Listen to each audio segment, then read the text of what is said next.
ক্যানিংয়ের মৌখালী এলাকায় মাতলা নদীর চরে অবৈধভাবে গড়ে ওঠা অরণ্যের কুলি নামে একটি কাফের ভাঙার কাজ শুরু করেছে জেলা প্রশাসন। বুধবার সকাল থেকেই প্রশাসনের আধিকারিকদের উপস্থিতিতে এই উচ্ছেদ অভিযান চলে। আইন শৃঙ্খলা বজায় রাখতে ঘটনাস্থলে মোতায়েন করা হয়েছে বিশাল পুলিশ বাহিনী। প্রশাসন সূত্রে জানা গিয়েছে, ক্যাফেটির মালিক ইমরান মোল্লাকে গত 29 জুনের মধ্যে নিজ দায়িত্বে অবৈধ নির্মাণ ভেঙে ফেলার নির্দেশ দেওয়া হয়েছিল। অভিযোগ, ইমরান মোল্লা সবগাত মোল্লার ছেলে, কিন্তু নির্ধারিত সময়ের মধ্যে সেই নির্দেশ কার্যকর না হওয়ায় জেলা প্রশাসন নিজেই উচ্ছেদ অভিযানে নামে। মাতলা নদীর চর এলাকায় এই নির্মাণকে অবৈধ বলে চিহ্নিত করে প্রশাসন। এরপর সমস্ত আইনি প্রক্রিয়া সম্পন্ন করে শেষ পর্যন্ত ভাঙার সিদ্ধান্ত কার্যকর করা হয়। প্রশাসনের দাবি, নদীর চর ও সরকারি জমিতে বেআইনি দখল বা নির্মাণ কোনোভাবেই বরদাস্ত করা হবে না। উচ্ছেদ অভিযান ঘিরে স্থানীয়দের মধ্যে ব্যাপক কৌতূহল ও চাঞ্চল্যের সৃষ্টি হয়েছে। যদিও প্রশাসনের পক্ষ থেকে গোটা অভিযান শান্তিপূর্ণভাবে সম্পন্ন করার চেষ্টা চলছে।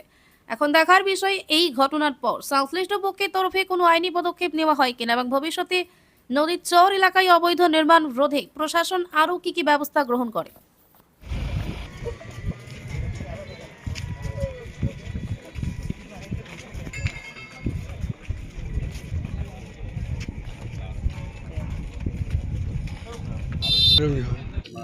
এক সপ্তাহ আগে যেটা রেজিস্ট্রি অফিস থেকে যেটা নির্দেশ দেওয়া হয়েছিল ভাঙার ব্যাপারটা, মোটামুটি আজকের কি হচ্ছে এখানে?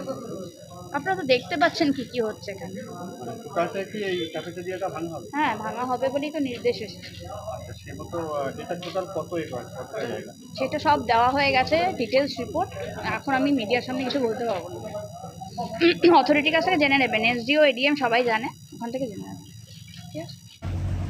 হ্যাঁ, মূলত আজকের কি হচ্ছে এখানে এই মৌখালীতে? আজকে আপনারা যেটা দেখছেন, এটা আইনের শাসন প্রতিষ্ঠা হচ্ছে। প্রশাসন যে কি ভয়ঙ্কর হতে পারে, মানে একজন নেতা তার ক্ষমতার অপব্যবহার করে যে দুর্নীতি করেছেন তার উপরে আজকে রোলার চলছে, বুলডোজার চলছে। এটা প্রশাসনের আইন, শাসন মানে শাসকের আইনটা আজকে প্রতিষ্ঠাপিত হচ্ছে।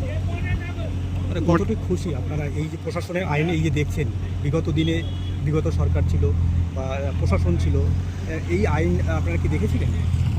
একদমই তাই, আপনারা যা বলছেন সঠিক কথা। বিগত সরকার যা ছিল সেই সরকার আমলে শাসকের আইন চলত, আইনের শাসন চলত না। এটা এই আজকের যে এই যে মানে প্রতিষ্ঠানটি আপনারা দেখছেন অরণ্যের কুলে ক্যাফে, এটা বিগত সরকারের আমলে প্রাক্তন বিধায়ক তৃণমূল কংগ্রেসের শওকত মোল্লা তার নিজের ছেলের জন্য এটাকে বানিয়েছিলেন। নিজের ক্ষমতার জোরে, সম্পূর্ণ ক্ষমতার জোরে অবৈধভাবে গাছবাড়ি করে এটা বানিয়েছেন। তখনও প্রশাসনে আধিকারিক ছিলেন, এসডিও সাহেব ছিলেন, বিএলআর সাহেব ছিলেন, বিডিও সাহেব ছিলেন। কারোর একটা বাক্য ব্যয় করার মতো ক্ষমতা ছিল না। এই যে আস্ফালন, ক্ষমতার আস্ফালন দেখিয়ে ধমকিয়ে চমকে তাদেরকে স্তব্ধ করে রাখা হয়েছিল। তারা কোনোদিন এটা নিয়ে ভাবে স্টেপ নিতে পারেনি। আজকে আইনের শাসন প্রতিষ্ঠা হয়েছে, ভারতীয় জনতা পার্টির সরকার এসছে এবং আমরা আইনি পদক্ষেপের মাধ্যমে এটাকে সম্পূর্ণভাবে বিনষ্ট করার চেষ্টা করেছি এবং সরকার এবং আইন প্রশাসন সেটা করছে। এটা টোটাল কত একর জায়গা জুড়ে এটা সামনে? আনুমানিক আমরা যা দেখছি প্রায় মানে একর যদি বলেন 12 থেকে 15 একর জায়গার উপর মানে জায়গাটা সম্পূর্ণভাবে ঘিরে রেখেছে। এটা 12-15 একর জায়গা তো হবেই। আপনার নাম আর ডেজিগনেশন? সুমন হালদার, জয়নগর সাংগঠনিক জেলা কিষাণ মোর্চা জেলা সেক্রেটারি। আশেপাশে তো প্রচুর ক্যাফে আছে। বলবেন এটা নিয়ে অলরেডি কমপ্লেন হয়েছিল এবং এসডিও স্যারের কাছে এটা হিয়ারিং হয়েছে এবং পুরোপুরি দেখা গেছে যে 1 নম্বর জমির খতিয়ানের উপরে এই অবৈধ কনস্ট্রাকশন হয়েছে এবং তারা কোনো বৈধ কাগজ দেখাতে পারেননি। তাদেরকে সুনির্দিষ্ট টাইম দেওয়া হয়েছিল এটাকে খালি করে দেওয়ার জন্য, সেই টাইম লাইন পেরিয়ে গেছে, ওই জন্য আজকে এটা ডেমোলিশন করে দেওয়া হচ্ছে। যেটা আজকে এখানে বাউন্ডারির মধ্যে দেখতে পাচ্ছেন, আজকে শুধুমাত্র সেই এলাকাতেই আজকে অ্যাকশন নেওয়া হচ্ছে। পাশে অন্যান্য যেখানে কমপ্লেন রয়েছে সেগুলো নিয়েও হিয়ারিং চলছে। টাইমলাইন দেওয়া হয়েছে, টাইমলাইন পেরিয়ে গেলে সেম কোর্স অফ অ্যাকশন নেওয়া হবে। এখানে যে এই যে একটা কনস্ট্রাকশনের বিল্ডিং যেখানে আমরা এখন দাঁড়িয়ে আছি, এই বিল্ডিংটাও কি ভাঙা হবে? হ্যাঁ, পুরোটাই এই বাউন্ডারির মধ্যে যতটুকু স্ট্রাকচার আছে পুরোটাই ডেমোলিশন হবে। এছাড়াই তো মাতলা নদী চরের দুধারে আরো বেআইনি নির্মাণ, সেগুলো কি ভাঙা হবে? সবগুলো নিয়ে আমি যেরকম বললাম যে সবগুলো নিয়ে আমাদের কেস চলছে, কমপ্লেন হয়েছে, হিয়ারিং হয়েছে। কিছু কিছু ক্ষেত্রে সার্টেন ডেট দেওয়া হয়েছে, ডেট পেরিয়ে গেলে সেম টাইপ অফ অ্যাকশন নেওয়া হবে। একটা সূত্রে খবর ছিল যে এই যে ভাঙার যে নির্মাণের কাজ যেটা সরকার করছে, তার কি খরচা বহন করবে শওকত মোল্লার ছেলে? হ্যাঁ, যেটা এখানে ডেমোলিশন যেটা করা হয়েছে, যেটা এখানে খরচা হচ্ছে, সেটা যার প্রপার্টি তার কাছ থেকে এটাকে কালেক্ট করা হবে। মানে সেই সময়টা অতিক্রান্ত হয়েছে বলে? হ্যাঁ হ্যাঁ হ্যাঁ, একদমই তাই। গোসাবা থেকে গড়িয়াহাট, বাসন্তী থেকে বউবাজার, এত কম মজুরিতে সোনার গয়না পাবেন না কোথাও আর। Welcome to Pulin Sardar jewellers and company. Sundarban অঞ্চলে সবথেকে পুরনো ও বিশ্বস্ত শোরুম এখন আপনাদের ক্যানিংয়ে। বিশ্বস্ততার আর এক নাম পুলিন সর্দার জুয়েলার্স। অ্যাড্রেস ক্যানিং পুরাতন বাজার, ক্যানিং সাউথ 24 পরগনাস 743329।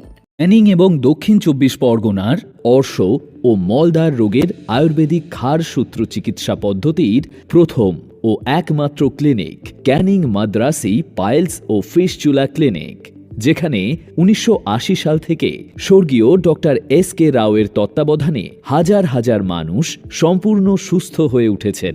বর্তমান চিকিৎসক ডক্টর বি.এস. রাওয়ের দক্ষ পরিচালনায় আমাদের এই প্রতিষ্ঠান 5 দশকের সেই সুনাম ধরে রেখে এগিয়ে চলেছে।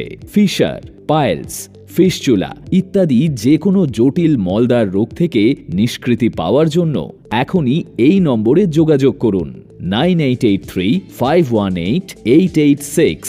ঠিকানা ক্যানিং সঞ্জয়পল্লী, দক্ষিণ 24 পরগনা, বন্ধুমহল ক্লাবের বিপরীতে।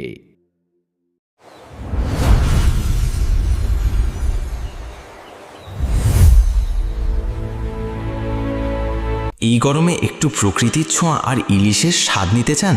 তাহলে চলে আসুন সুন্দরবন ইলিশ উৎসব 2026-এ। পরিচালনায় দৃষ্টি ট্রাভেলস, ক্যানিং, দক্ষিণ 24 পরগনা।